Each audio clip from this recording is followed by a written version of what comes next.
Walt Disney's Cinderella. Once upon a time, there lived a kindly gentleman. He had a fine home and a lovely daughter, and he gave her all that money could buy, a pony, a puppy named Bruno, and many beautiful dresses. But the little girl wished for a mother and for other children to play with. So her father married a woman with 2 daughters of her own. Now, he thought, his daughter had everything to make her happy. But alas, the kindly gentleman soon died, and his second wife was harsh and cold to her lovely stepdaughter. She cared only for her 2 ugly daughters. Everyone called the stepdaughter Cinderella now, since she sat by the cinders to keep warm as she worked hard, dressed only in rags. But Cinderella was not sad. She made friends with the birds who flew to her windowsill, and her best friends of all were, guess who? The mice. The mice lived in the attic with Cinderella. She made little clothes for them and gave them all names, and they thought Cinderella was the sweetest girl in the world. Every morning, Cinderella woke from her dreams and went right to work. Out back, she set a bowl of milk for the stepmother's disagreeable cat, who watched for his chance to catch the mice. She fed grain to the chickens and ducks and geese, and Cinderella gave some grain to the mice, when they were out of reach of the cat, of course. Then, back into the house she went. Up the long stairway she carried breakfast trays for her stepmother and her 2 lazy stepsisters, and down she came with a basket of mending, some clothes to wash, and a long list of jobs to do for the day. "Now let me see," her stepmother would say. "You can clean the large carpet in the main hall, and wash all the windows upstairs and down, scrub the terrace, sweep the stairs, and then you may rest." Now across the town was the palace of the king, and one day the king himself was giving orders to the great Grand Duke. "The prince must marry," said the king. "It is high time." "But first he must fall in love," said the duke. "We can arrange that," said the king. "We shall give a great ball this very night and invite every girl in the land." There was much excitement when the invitation to the king's ball came. "How delightful," the stepsisters said. "We're going to the palace to a ball." "And I," said Cinderella, "I'm invited too." "Yes, you," mocked the stepmother. "Of course you may go. If you finish your work," she said, "and if you have something suitable to wear." I said if. Cinderella worked all day long. She did not have a moment to fix herself up, or to give thought to a dress. "Why, Cinderella, you're not ready," said her stepmother, when the coach was at the door. "What a shame." Poor Cinderella.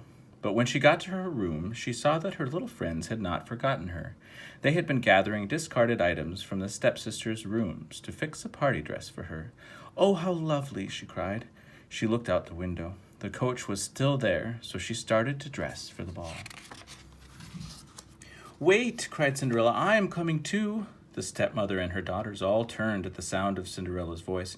"My beads," cried one stepsister. "And my ribbon," cried the other. "And those bows, you thief, those are mine."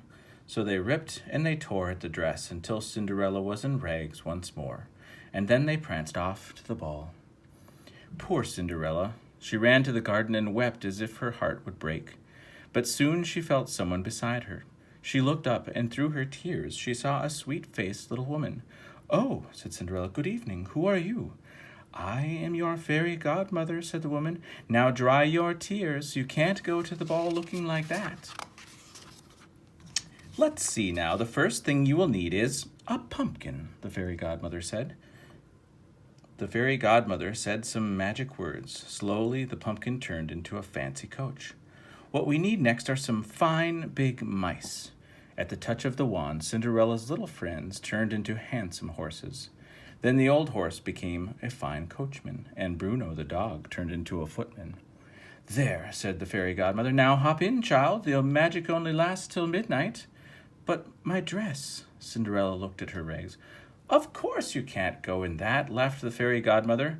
The wand waved again, and there stood Cinderella in the most beautiful gown in the world and tiny slippers of glass. The prince's ball was under way. As soon as Cinderella appeared in the doorway, the prince walked over and asked her to dance. The king motioned to the musicians, and they struck up a dreamy waltz.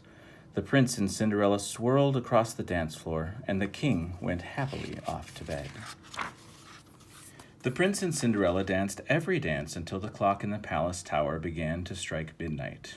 Bong, bong. Oh, cried Cinderella. The magic was about to end.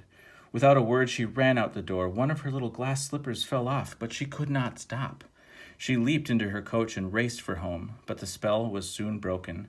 Glass slipper, the mice cried. Glass slipper. Cinderella looked down. Sure enough, there was a glass slipper on the pavement. Oh, thank you, godmother, she said. The next morning, the king learned that the prince wanted to marry the slipper's owner. Find her, scour the kingdom, but find that girl, he shouted to the duke.